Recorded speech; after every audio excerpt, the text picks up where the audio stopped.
Well, hey everybody, John Ritlin here, and this is my review of WoW Women of Wrestling Episode 7. Very, very fun. The most fun I've had watching one since the pilot episode. And really with the only one that I didn't particularly enjoy being last week's episode, and it was still just above average. They made better use of the TV time this week. I thought everything was better paced. The matches worked better, just timing-wise and everything. And also just as far as like how much time the women were given. Because all the women have been working hard in these 7 episodes. But last week's, this is a huge step above. Before I get into the review, though, I do want to quickly say that a bit of an update. The March 8th, 15th, and 22nd reviews will be up later in the night, as unfortunately I have other commitments, work, and other things that I'm going to be doing. But just warn you, those reviews will be up, but they will be up later in the night. However, thank you guys for the fun interactions. Let's get right on into it. Recaps of the championship picture changing hands in the last couple weeks, including, Tessa Blanchard recently winning the title and becoming champion. And speaking of Tessa, she comes out for a promo, runs down everybody, says to McLean, I hope you're listening. He is literally 10 feet away from you at the commentary table. I don't know how he couldn't hear you. But, that's not knocking Tessa. It's just, it was a weird scripted line. But still, she runs down everybody. I'll face anybody. It doesn't matter. Havoc comes out, faces down with her, and Tessa shows off the championship and leaves. And then we get Havoc versus Eye Candy. And really, this was Havoc dominating besides Eye Candy getting in a few moves. She did hit some pretty good stuff, including a nice drop kick off the ropes. Havoc did, however, get in a whole lot of power moves. Eye Candy did try for that moonsault and nearly didn't rotate enough. I was really, really worried she was going to, land right on her face. Fortunately, she didn't. She was okay. It could have been a lot worse landing. Thankfully, she's all right. There was an air raid crash, though, by Havoc for the 1, 2, 3, and Havoc wins pretty easily. I mean, Eye Candy got in a few moves, but that was about it. And then you get a Jesse Jones video package because she's here to make wrestling great again because she's from the South. That's the thing they're going with here. But Jesse Jones versus Chantilly Chella, and so many people have been calling her like Chinchilla or just been nicknaming her Chinchilla, and actually Jesse Jones did that a little bit later. But yeah, get Jones targeting the arm, and boy, she targeted that arm. I mean, and Chella actually did pretty well. I mean, trying to hit some moves. It was mainly dominant by Jesse Jones.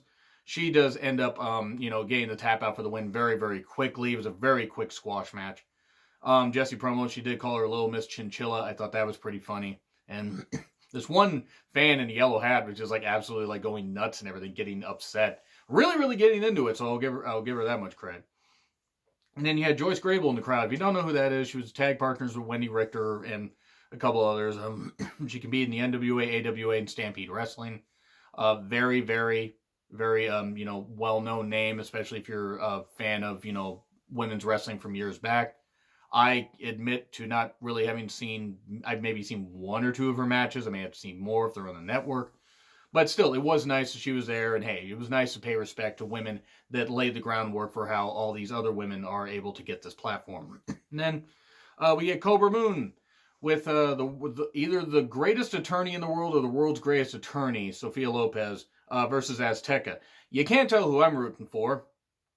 Cobra Moon is, by the way, Thunder Rosa, in case you don't know. I don't think I'm breaking any new ground there. Thunder Rosa, I actually met her at, it was a indie promotion, Without a Cause, in Everett, the next city south from me. Very, very, very cool woman, very down to earth, very beautiful, very talented, all those things. Very, very nice, very personable. I hope that she does come back at some point so I can see her again live. I admit at first when I saw the Cobra Moon persona in Lucha Underground, I wasn't totally sold on it. However, absolutely locked in after just a few episodes of seeing her, and it was great to see, that gimmick and that character again here. And really, since I'm a big fan of Cobra Moon, you can't imagine who I was rooting for. To be honest, I like Azteca. She was apparently trained by Lance Storm. You can tell by a move that she executed a little bit later. There was a good mix of speed, a lot of kicks and chops. There were some close near falls. Really, really nice rolling, single leg Boston Crab that Azteca did. Gee, I wonder where she learned that from Lance Storm. But still, it was very, very nice. It was a very good move. So Sofia Lopez kind of causes a bit of a distraction. What ended up happening is you get, a jumping tombstone, 1, 2, 3, and Cobra Moon gets a victory. And that was great. So yeah, I was really happy to see her there. I need to learn Spanish, though, because even with the captions, I want to be able to learn some Spanish. So maybe I could possibly communicate with some people in Spanish, but yeah, I digress. It was really cool, though, to hear from Cobra Moon before the match and watch her in the ring. She's absolutely tremendous. Thunder Rosa is absolutely awesome. I don't believe she's going to see this review because she's a very busy woman, but just as a fan, very, very impressed with her here. And then you get the Temptress, who is was Winter in Impact, in case you forgot. With the Dagger versus Fire. This sounds almost like a Skyrim, a Skyrim mod or something like that. Very good exchanges. Dagger does interfere a bit, so I mean you kind of know where this is going to end up going. Temptress works up. By the way, huge fan of her. I mean, it's like you get women that can combine just incredible skill in the ring and can draw people in like that. It's hard to beat that. So yeah, she works on Fire's back. Actually does a pretty damn good job working on. Also with a chin lock, attacking the neck. So some good stuff. Fire does come back, hitting some good moves. Looks like she's about to get the victory, but while the referee's distracted, gets pushed off the ropes by Dagger, and then a backbreaker, kind of chokeslam backbreaker, and the Temptress gets the victory. They're beating Fire down afterwards. Keita Rush running in because, of course, Keita Rush is upset at the Dagger for that attack. They got revealed a couple weeks ago. You really should be watching all the reviews because otherwise I'm probably confusing the fuck out of you guys with some of this. But that happened, and then Keita Rush isn't standing up for bullying. All that stuff. There we go. Okay. So they're going to be a team. So we're probably going to get a tag team match, if not next week, probably maybe by episode 9. And then we get the Jungle Girl versus the Beverly Hills Babe with Lana Starr.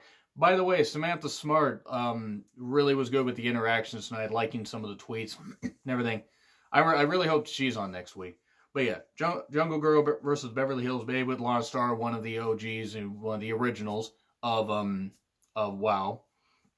And Lana does interfere some, of course. I mean, that kind of because Jungle Girl is being this imposing, physical presence. So naturally, you have the heels being kind of chicken shit and beating her up. So you have that, but then there were some good exchanges. You looked like Jungle Girl might get the victory, but then the Beast suddenly shows up, and the idea was Jungle Girl had to win this match to face Tessa Blanchard. So the Beast interferes, catches her when she dives off the ropes, choke slams her. Or, just throws her down, that kind of stuff. And the announcers, I don't know if it was McLean or who it was, but somebody said, well, the Beast ruined Jungle Girl's opportunity to win the match. What the fuck are you talking about? It was a DQ, so she won the match, technically. If she had to win it by pinfall, then okay. Pinfall or submission. But anyway, other than that, it's like, you got this. So you're getting the Jungle Girl versus the Beast. Sorry, I didn't mean to mix those names up. So you're probably getting that next week or something like that. Jungle Girl did say, I want everybody. Basically, I want everybody in the ring. I'm going to prove I can do all this. And that's where the show literally ends. It just goes right off the air just like that. B plus, actually. B plus. I'm probably being generous here. I will say that my only quibble still or the commentary gets a little too animated at, weird spots. And also that the quick cuts are kind of messing with me. But still, I did enjoy it. B plus for the entertainment. I really did enjoy this. Some really good storytelling and some really good stuff. And this is one of the few times where not having a whole bunch of promos actually worked in their favor. They focused on the ring. And yeah, you had one squash match, but everything else got some really good time. And got to see Cobra Moon wrestle and the Temptress, so always good. But seriously, the WoW roster is doing really well. That's hard to say, but yeah, that was fun. B plus. Pull above my head. Please let me know what you guys think there and in the comments below. Like, share, subscribe. Twitter handle in the description. I'm John Ritland, and I will see you soon.